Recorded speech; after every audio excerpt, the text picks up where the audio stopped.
Hey guys, Infidel 1258 here. Today I want to share with you a clip from a recent live event where myself and Gathering the Magic are going to be talking about Splinter Forge. We talk about more than Splinter Forge, but really we are focusing in on how this offers extra value for the same rewards that you already are extracting. If you've got cards for Splinterlands, this is another way to double dip or get more value for the same assets. Plus, I'm enjoying it. You'll see some gameplay from Splinter Forge. You'll hear us talk about it, but also you're going to hear us go into land and a few other things as I finish my daily matches for Splinter Forge. If you're interested, stick around, stay tuned, like and subscribe, drop comments below. If you're new to my channel, my name is Dwayne Cunningham. I go by Infidel1258. You can call me 12. Leave comments on any video. I go through the comment section regularly. And one last thing, if you want to be present when I record these live events, maybe have your questions answered by me live, then check out the members only page and consider subscribing and supporting the channel at whatever level makes sense. Thank you so much. Have an amazing day. God bless. Well, just because I play Splinter Forge so much, I'm always using Yasik and Lily. So if you're playing Splinter Forge, you've got to have Yasik and Lily. Kitty, if you can afford it, but I think for Splinter Forge, Lily's even better because of the camouflage. Yep. So. Yeah, that's a great call out because first of all, I'm like I told you, I've been enjoying the Splinter Forge too, and I don't. It takes a back seat, so if I don't have time, I don't play it. But I intentionally strive to make time, and I play more days than I don't, which is saying something. And I'm slowly accumulating my my Forgium. I'm up to 75 or 73,000 Forgium, and it's about time to go shopping and buy another. I think I might be one more bow away from like the maximum level bow, so maybe we can look at that later. But yeah, Yasik, at first I wasn't using it maybe right, which is interesting because I was losing a lot. And then I actually, with the help from Splintercoach, I was able to kind of see what I was doing, and it's really turned around. Plus, it has that utility in Splinter Forge.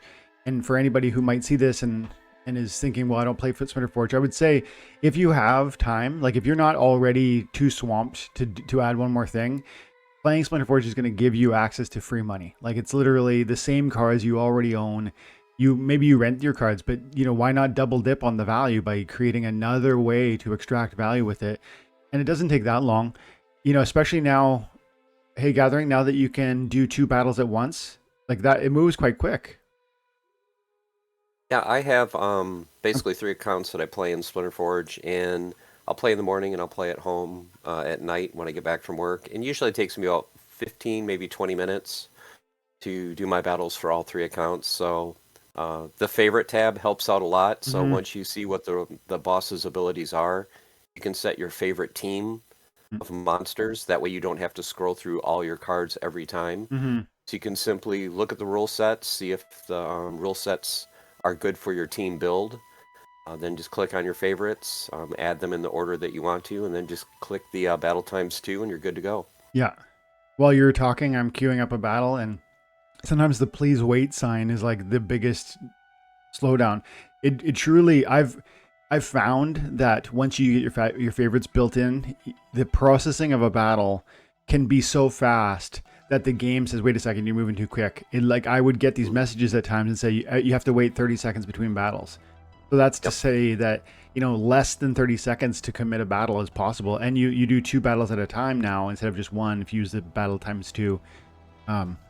So, yeah, I mean, is it going to change your life financially overnight? No, but if you already have the card assets, I don't know why, unless you don't have another 20 minutes to spare in a day, which I guess probably some people don't. But for me, I try and prioritize these things and make it happen whenever I can, because I've been surprised with Splinterlands before about how the value of a thing can grow far greater than you ever imagined.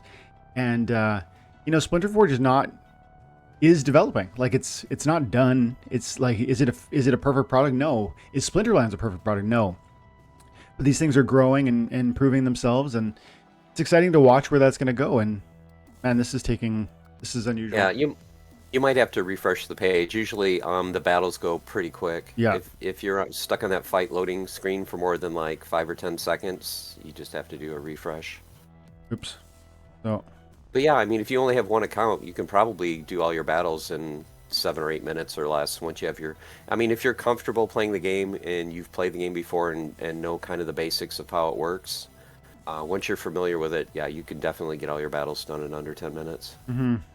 Oh, that's why. Prompting me to unlock my Hive keychain. There it is. So, you know, as soon as I pressed battle, it queues up. Start, intro, skip rewards. You don't have to skip, but I mean, we're done. Like, that was it. It was like probably 15 seconds when there was no problem with my keys. And yeah, I mean, 15 minutes, 10 minutes, like, it's over. So then, you know, I'm slowly stacking Forgium. I'm up to 72,000 right now. I don't know what that's going to be able to earn me or whatever, but you know, that I'm hopeful I can bring my hero's bow up to the next level. But now with the new game, I guess we've kind of transitioned a little already here, Gathering, but with the new game, the survival mode in Splinter Forge, there's like another way to play and earn, and it's actually seemingly more important that I not only have just the bow, the archer, but probably I need to start looking at building out my other heroes too, don't you think? Yep, because you bring all 3 heroes. It's called the Electrum Mine Run. And you're going to use all 3 of your heroes, and you bring 30 monsters out of your pool of monsters. And you fight a series of 12 mini-bosses one by one. Mm-hmm.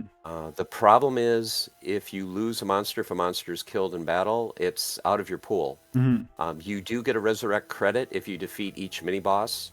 So you could use that credit to bring one of your monsters back. Yeah. If you spend 1 credit, it's random. If you spend 2 credits, you can pick which one you want. Mm-hmm. But a lot different strategy. The main thing that makes this so hard is there's no summoners. Yeah. So you're not getting the +2 speed from Yasik and Lily. You're not getting the camouflage. The bosses will randomly hit different characters unless you have taunt. So you really have to have a strategy of bringing several different tanks with taunt. You're going to want to bring a lot of healing. You're going to want to bring monsters that have self-heal. You're going to want to bring monsters that have shield. Monsters that give you armor, you know, so you really have to have a good strategy when you come into this, because as you go through the mini bosses, you're slowly losing more and more of your army. So the challenge is, can you make it to the end and get all the rewards possible? I tried once yesterday, and as you can see on the screen, this is still my effort from yesterday. You get a 24-hour window, I think, where you can reset, and as you can see, you can burn more forge. 2340 forge to burn, and I guess reset my monster squad, I think. Would that be resetting my enemy also, you think? It'll reset it back to the beginning, so you'll start all over at boss number 1. Yeah, so I mean, in the meantime, like, I just earned 480 XP, 480 Electrum. I don't know what frags or essence are. Forge burnt. So all I really burnt was just a little bit of like the reroll. Like, it was like 30 or 60 or 90 forge to go on to the next battle or to try again in some situations. And I don't know. In order to start getting into this situation where I would want to burn more forge to reset, I would have to be extracting more, I would argue. I don't know what Electrum are worth, to be honest, but Electrum are bound to your account, so that it's really not a token that you can sell. So it really doesn't have any value other than in-game. So Electrum is used to put sockets into your equipment that cost Electrum.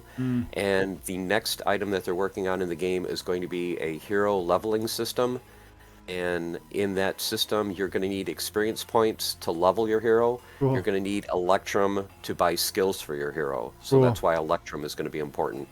So this is going to be, I am going to try and focus in on this then, because I suspect with this being their latest endeavor, I bet it ends up being like really important. Like, I wouldn't expect they go to all this trouble in creating an XP system and finding a way that Electrum gets spent on those abilities and then make that really like unappealing or it's going to be impactful. So I'm going to try and focus in on this, but I also, of course, maybe I just need to, for the next week or two, at least, just focus in on my Splinter Forge account and try and win my battles, get my battles in, while simultaneously, managing my survival. Because I'd love to see where this is in like a month or two, since that's a pretty big new addition to the game. Hmm. When did it And people happen? have to realize too, this game just came out in January, so it's basically still in the alpha phase. So they're still adding a lot of content. It's basically just been a boss fight. Now you've got, this adventure mode is what they're calling it. The next big update is going to be the hero leveling system, where eventually you'll be able to level your heroes to a point where they will become an NFT. You will be able to actually sell your hero on a marketplace. Mm, So that's kind of exciting. I know they've talked in their roadmap. They're also looking at guilds. So they want to get guilds involved in the game. They want to do a player versus player system. So they have a lot that's in the works. that's really cool. Player versus player. That sounds interesting. I used to play. Oh, we've talked about Diablo before, and PvP can be fun. I never had one of those accounts where you could really collect a lot of ears, but I would try sometimes. Were you ever one of those guys gathering? Never played PvP. Played tons of Diablo 2. My wife and I did, and really enjoyed the game. Playing what is it? Diablo 2 Resurrected, I think now. Been playing that, but never really did a whole lot of the PvP. And just to kind of swing back a little bit to Splinterlands, I think that's the main issue, at least that I have with Splinterlands, is the fact that the game seems to be basically with rank battles PvP, and they're missing the PvE element. And I Yeah. think that is going to be the main thing for the new player experience that helps us to basically explode in player base. People are always saying, when are we going to explode in numbers? When are we going to go from, 5,000 players or however many we have to 50, 100,000 and more? The main thing holding us back is you need to have a PvE mode. Simply because if it's PvE, there's no bots. It's basically you're playing against the Splinterland game. Yeah. So if there are no bots and you're not going to have a new player come in their first 5 matches against, a bot, get slaughtered, get frustrated, and leave, now you can kind of ease them into the game, ease them into the lore, immerse them into the lore and the way the game is developed. And I Yeah. think that's going to be the thing that not only greatly increases the player base, it's going to make new players stay. And also, it might really increase the price of SPS if you suddenly get an influx of a few thousand players over, a few months. Yeah, I think that makes a lot of sense, and I would argue that there's a path to there might be a connection in there with the PvE experience to I keep forgetting what it's called with a season pass. Like you could imagine, I think I like the idea of like just a free to play experience for PvE, so that we might attract certain players. But I could also see an argument and a justification to wrap that into like a season pass element, where it's this new game experience that you don't even necessarily have to. You're incurring. You could imagine you're earning different assets that are not necessarily SPS or DEC or credits. Maybe it's like non-monetary assets. I would play a game like that. I do play games like that already, and I already play season passes. But I think it's important. I've said this about season passes within Splinterlands before. I'm not sure I've heard the team talk about this ever, and I would love to see when we get a season pass that it be potentially self-sustaining for free. What I mean is, with games, the one that I've loved, the one that I've played the most, the one that I put the most time into and spent the most on for a season pass has been Apex Legends. And Apex Legends is a shooter game that has a season pass, and when you have the season pass, you unlock free chests. Those chests have skins. The skins have no monetary value, so that's the first part of it. You can give me, they don't have to give me money. They can give me assets that I want. But the second part is, it's cost $20 a month or something like that, or $20 a season or something like that. But the cool thing is, within the chest you earn certain gold tokens. Those gold tokens can actually be used to buy your skins or to pay for your next month's subscription. And so if they did that, you're going to create a path where somebody can be, with relatively no money, can stay in this process and enjoy it. But does that mean they're never going to spend more money on it? No, come on. Like, you're going to keep releasing skins, and then some months are going to come along and they're going to say, wow, I really love that skin. I only have 900 gold tokens. Like, call it gold just for the sake of argument. that's going to pay for my next month's subscription. But you know what? I really want this limited time skin. I'm going to spend it on that, and then I'm going to put $20 in fresh to get the next month of my season pass, and that's definitely going to happen. It's this invitation to stick around and invest your time and attention, and you can stick around for free in some sense if you use your time and attention well, and you save your tokens for that subscription price.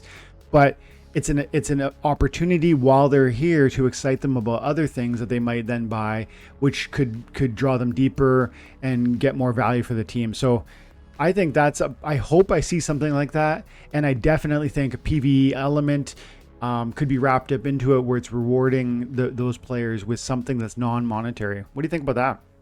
Yeah, I think there definitely needs to be two PvE modes. You know, the free-to-play mode, like you talked about, to just get people introduced to the game, get them used to the game, give them skins, give them like soulbound cards, and say, hey, you know, if you were a paid member, if you buy this battle pass, you know, you're able to unlock these soulbound cards, you know, and actually, you know, sell them or whatever, put them on the marketplace. I think even existing players, you know, players like you and I that have been playing for years, if we could do a PvE mode for kind of like the paid version, we could do that as well. You know, if it's one of those things where it's like, hey, I'm sick of going up against bots and in wild, and maybe there's even a few that trickle into modern. If I know I'm playing PvE, I know I'm playing against a program set by Splinterlands. I'm not playing against someone with a battle helper. I'm not playing, you know, against a bot that's going to screen my team. Yeah. You know, they're just going to put together a random rule set or a random team on the Splinterlands side based on what the rule set is, what the summoners are available, the mana cap, and I think it'll be a lot more enjoyable. I think that might be a reason why we have lost some players anyway, is because of the bot issues. So to me, it's like, you know, I agree with them. There is no way you're 100% going to get rid of bots unless you have a PvE mode.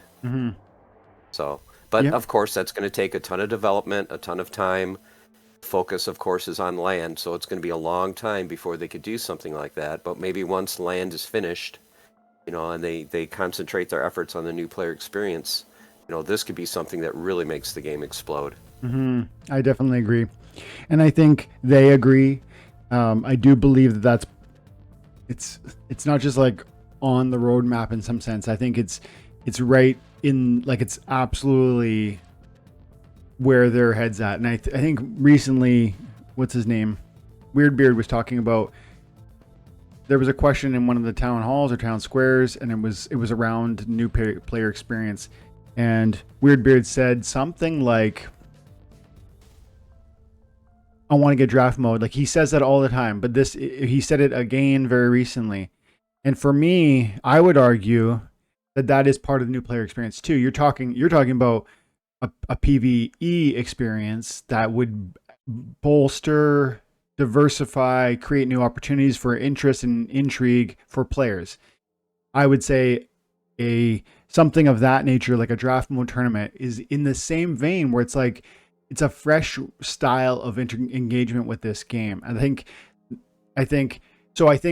that he might be pulling on a different thread to get to where we're probably pointing. But I do believe their vision is to get, you know, focus on that after land is where it needs to be, you know. Yeah, I think his focus has always been on tournaments too and draft mode, and I think draft mode would be huge because that's where you're going to pull in the Magic the Gathering crowd that are used to, you know, Friday Night Magic and sitting down and, you know, having a pool of booster packs and opening the packs and then, you know, pull a card, pass it to the next player. So, you know, between the PvE mode and draft mode, yeah, those I think should be the two next biggest things they concentrate on after land is done in 2033 or whenever it finally comes out. Yeah, definitely. No, it won't be that long, but it just seems like it. Good things come to those who wait. That's right. Let's see if there's anything. And yeah, if anyone in the chat has any questions or topics they want us to cover, just drop them in. Yeah, we'll talk about it. Absolutely. I still feel like with Splinterforge team selection, I still feel like I'm missing something, and it might just be my hero creation. But like, right there, I scored 3,000. Let's see the recent team. How do I see my recent battles? So you'd have to go back to basically pick a new boss, or you can click on that and then click your boss. Boom. And then my battles will Yeah. show you your battles that you've done. So So you can kind of look at your team and how much damage. 3060 is like the high, maybe one of the highest I've ever scored. And it's with this context of he had affliction when I did that, and I was using Alamo Cambio as my tank with Yasek for the speed, Red Panda for the camo, and then I had a ton of heals and some speed and swiftness and blind to make my You Alamo. can click on show team and it'll show your lineup in your order. Yep. Alamo tank.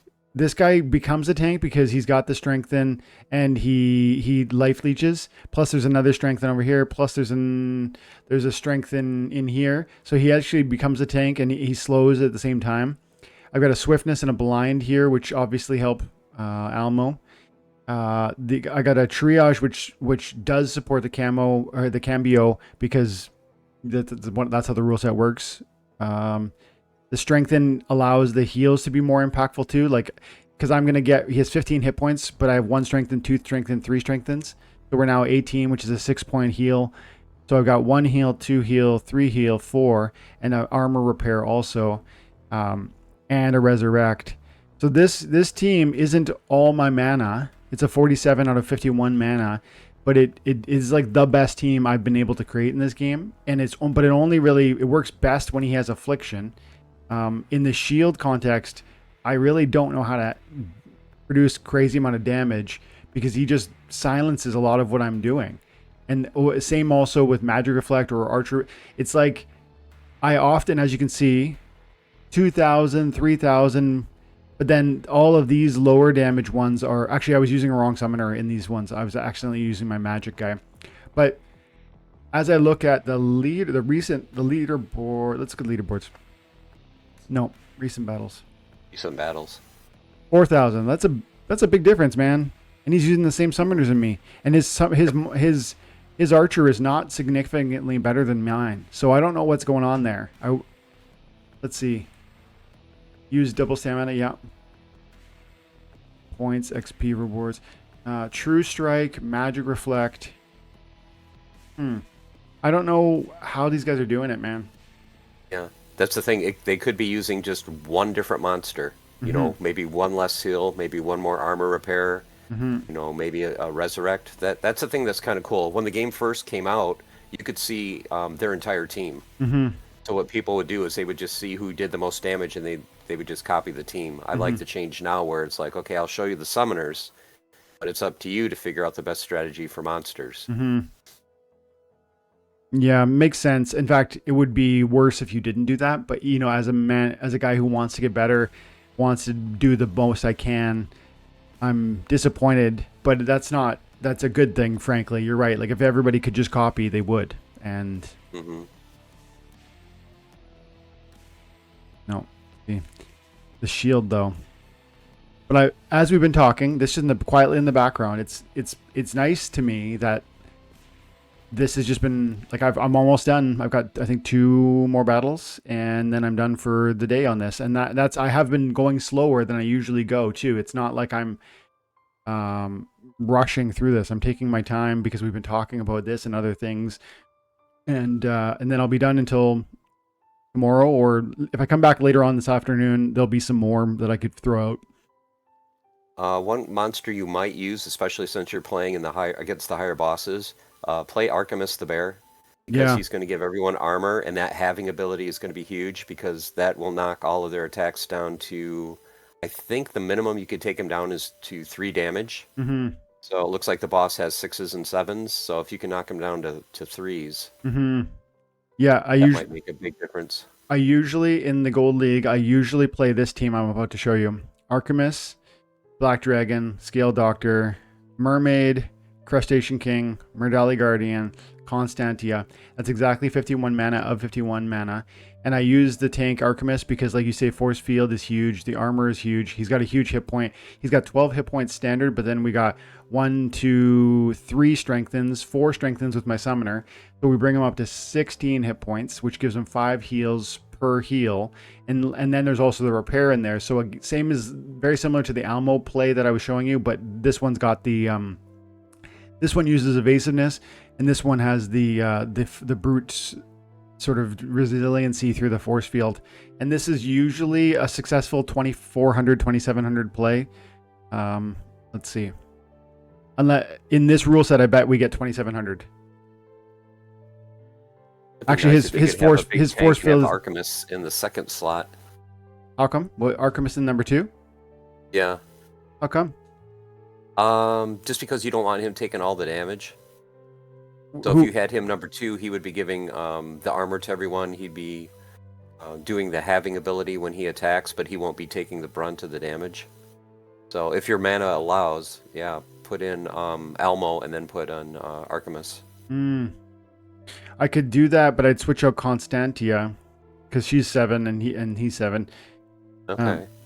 I've never tried that, to be honest. I think I have one more competition. Let's throw it out there.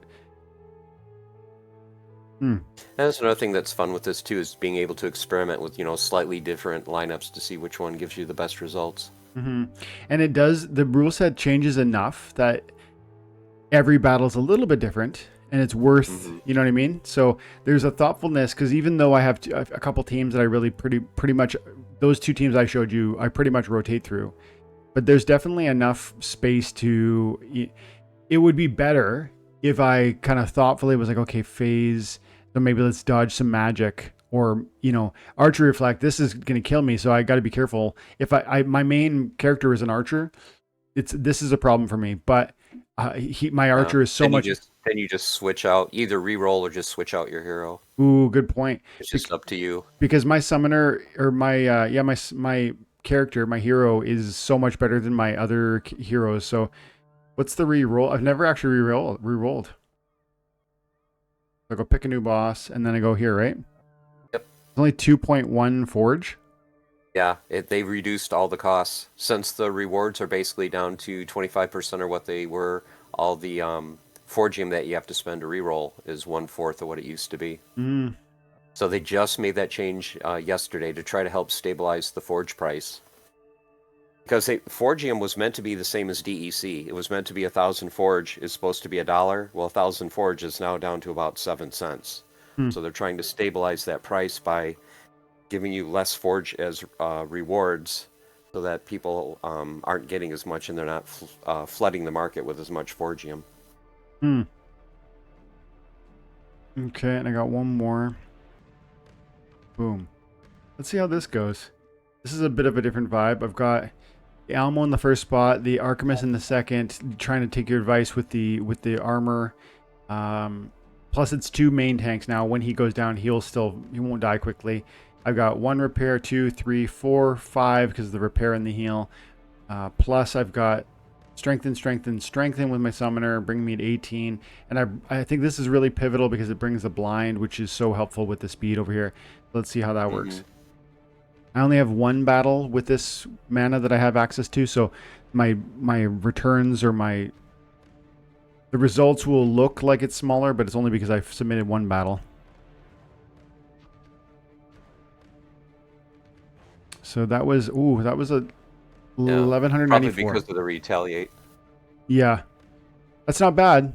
It definitely is a play. That is worth more exploration with different rule sets. Yeah. So that's it. That was probably 15 minutes, even with conversation, and I'm done for the day. And yeah, if you've got Splinterlands assets, man, I don't know why people wouldn't explore that.